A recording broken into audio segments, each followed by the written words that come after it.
Hi, everybody. We're back again. Did you miss us? Over the last few videos, we've covered the three main components that we feel are crucial to health and well-being. So we looked at mindset, we've looked at nutrition, and we've looked at training. So today what we thought we might do, and in our subsequent videos, is to really focus on what we find are some of the issues or concerns that people have that Stephen's come across in his one-to-one clients, and we've also come across with people in our group situation. So as you saw, the title for today's videos is Motivation Enough? When I think about this topic, I like to think that I'd rather be inspired than motivated. Now, that might seem like a really odd kind of statement to make. Like a play on words. Yeah, because most people think, I want to be motivated. I don't really want to be motivated. I want to be inspired. And so today, I suppose what we're doing is exploring why that is and what some of the benefits of being inspired rather than motivated, and why we say that, because we recognize that that sounds like a really strange thing to say. We've all felt motivated. We've all either listened to somebody speak, or a TED Talk, or a podcast, or we spoke to our friend who has achieved wonderful things and we feel motivated. And motivation isn't a bad thing. We crave it, in fact. We crave motivation. We experience, and the reason we crave it is because it gives us energy, and it's an energy that allows us to move forward and to start to actually take some action. So it's not a bad thing. The problem is that we've also experienced what happens when it seems to dwindle and then fade away. Yeah, most people don't realize that motivation doesn't last forever. And after they watch a video or anything like that, they kind of get motivated and it kind of peters out a bit, and they're left a little confused as to what to do next.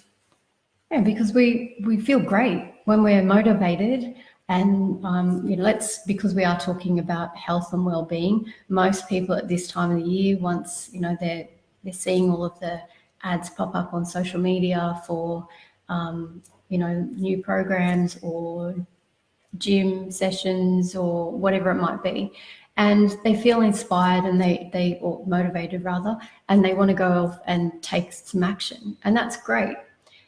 But it only lasts for a relatively short period of time. And the reason being is that it's external.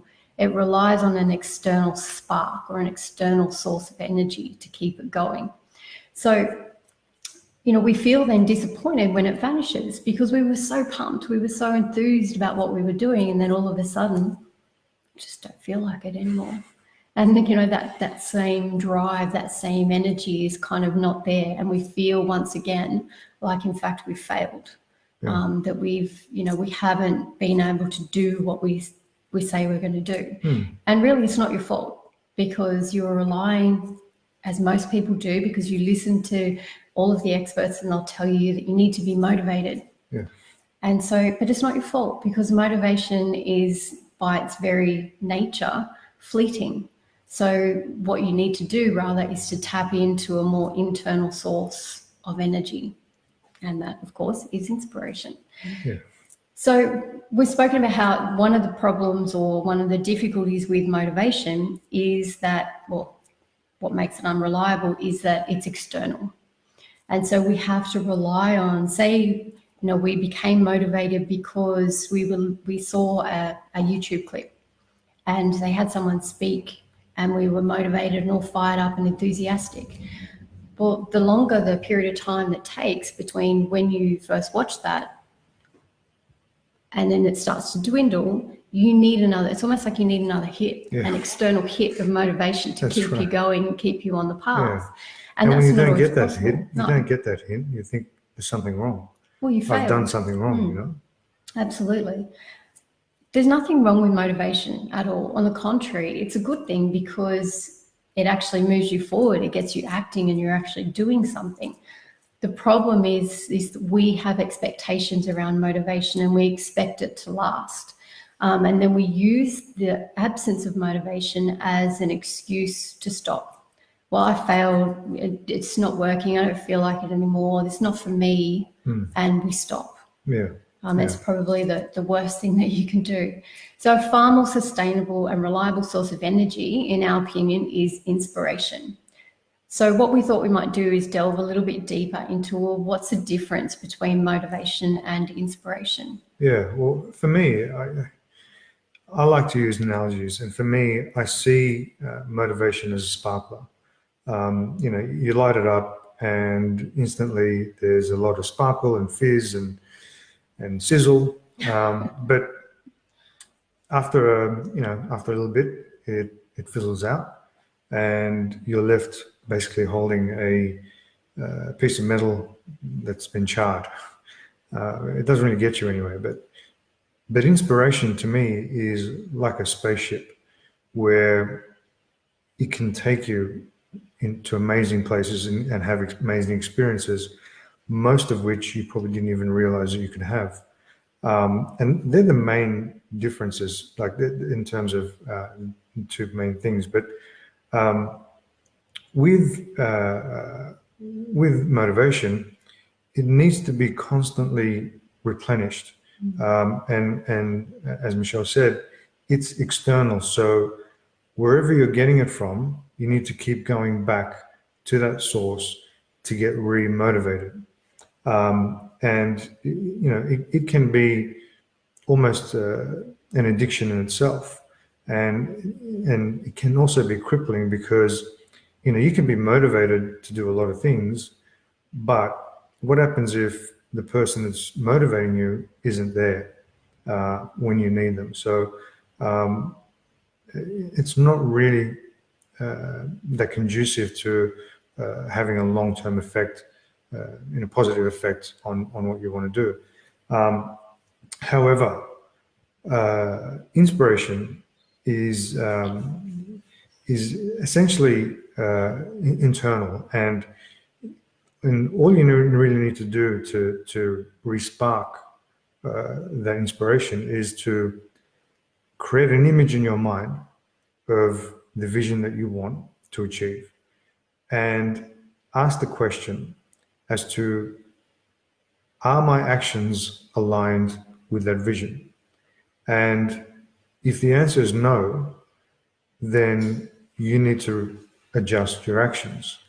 But just simply creating an image in your mind of the vision that you want to create for your life is oftentimes enough to give you that kick start again, and to kind of recalibrate and refocus on what's actually important rather than distractions.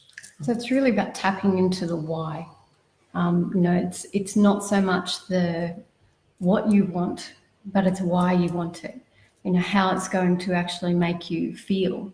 That's, at the end of the day, it's not the material things or the great looking body that we want. It's the feeling that we get from, or what we perceive will be our feeling when we have those things, or when we achieve those goals. And so being inspired and tapping into that vision that Stephen's talking about, it really does serve as that anchoring point. So it taps into your why, so that when you find that you're not motivated, to use that word. So for instance, are you always going to want to go and do that training session? Are you always going to wake up on Sunday morning because that's when you plan to do it and do your meal prep for the week? No, nobody ever wants to do all of those things all of the time. And so when for instance, for me, if I've been at work and I find myself really tired on the way home, and I train after work, I can't train in the mornings, it's too early. I'm not a morning person, never have been. I can't see myself ever training in the morning. So I'm tired by the time I leave, and there is that temptation at times to think, oh, I don't feel like it today, I'll just go home. I won't take the left turn to the gym, I'll go straight. Because for me, logistically, it's as simple as that. Left turn takes me to the gym, straight takes me home. But then I use that then as an anchoring point. And I go, well, why do I want this? I've said this is what I want. Why do I want it? Is going straight and going home going to take me closer to what I want or further away from it? And that's generally enough for me to take a left turn and to go. I might not feel like it. And when I first start, I'm not the most enthusiastic person in the gym, but I always feel better when I've done it. Afterwards, yeah. Not just physically, but also mentally as well, because I've broken through a bit of a barrier. I've done something I didn't want to do. I did it anyway. I've kept a promise to myself, and I feel good about that. If I'd taken that trip straight and gone home, I feel like I'd let myself down. That I couldn't rely on myself, and that I should have done it. And that's when regret pops in. No one ever leaves the gym regretting that they went to the gym if they've trained. Yeah. Because you get this flood of hormones and you feel good. You feel energized when you leave. Yeah, absolutely. So as I said, really with inspiration, tapping into that why and that should be aligned to your vision and your values is really important. And it then serves as an anchoring point. We were discussing, because Stephen is one of these people who, once he's made up his mind to do something, that's it. There is no tiny thought in his head of not doing whatever it needs to happen in order to do it. And we were discussing why that is. So for instance, I'll let one of your little secrets out. Stephen used to smoke cigars, and he did get sick. He got like a cold or something like that. It wasn't anything too serious. And obviously smoking while you've got a cold, not the greatest idea when you're already struggling and coughing. So he didn't smoke for that day or two that he had it. But then he said to me, I'm not going to smoke cigars anymore. And that was it. Not even a thought, not a temptation, nothing. So he's got that sort of personality that if he makes up his mind, he will do everything that he needs to do in order to make it happen. And he never feels disconnected to that. But we were having discussion because we were saying, well, some people may feel disconnected. They say that this is what they want, but they don't necessarily want to take the steps that are necessary on a consistent basis to allow that to happen. And so we were discussing, well, why is that? It's not about a lack of inspiration, because they are inspired, they know what they want, they know what they want to feel, but there's this disconnect. So can you remember what you were talking about in terms of why that is? No, I have no idea what you're talking about. It's about clarity. You're talking about clarity. Yeah. So we're talking about vision, and we'll get into vision in upcoming videos, and we'll talk about how to develop self-esteem and self-belief, which is lacking for a lot of people. But what we're talking about today is being clear on what you actually want, but why you want it also. So if you know, for example, if you want to make a lot of money, and you want to make a lot of money so you can help a lot of people, and your goal is to make money, but that's not your vision. Your vision isn't even to help people. Your vision is to experience how it feels like to help people. I don't know if that makes any sense, but it's as if the most important thing is the feeling. It's not the actual goal. It's not the physical thing of making money or getting into shape or whatever it is. The point is to be clear on how you want to feel when you achieve your goals. So, okay, so I want to get into shape. Why? What is it going to feel like? How am I going to feel about myself when I achieve that goal? And so when you find yourself off track a bit, create that vision of what you want and get into how it would feel like once you've achieved it. And it doesn't really matter if you set a goal of losing this many kilos and don't quite get there. It's the feeling that you get from just being there, being in that state. So it's probably the easiest way to think about it is know what you want, understand why you want it, and then align your actions with that. So align your actions with your vision, and it will ultimately give you that feeling that you want. Clarity as well. Yeah. So we're talking also about some tips that we could leave you with that you'd be able to implement and that you would find useful. So some of the things that we do is that once we've identified why that feeling, what we actually want, and drill down further to understand why we actually want that and understand how we want to feel and what that's going to allow us to do, or how that's going to satisfy our needs or our values, you need to have a plan. So it's not enough just to say, I'm going to get fit and healthy. Great, high five, all power to you, but how are you going to do that? So it's about having a plan, having shorter sort of steps or strategies that you're going to have in place.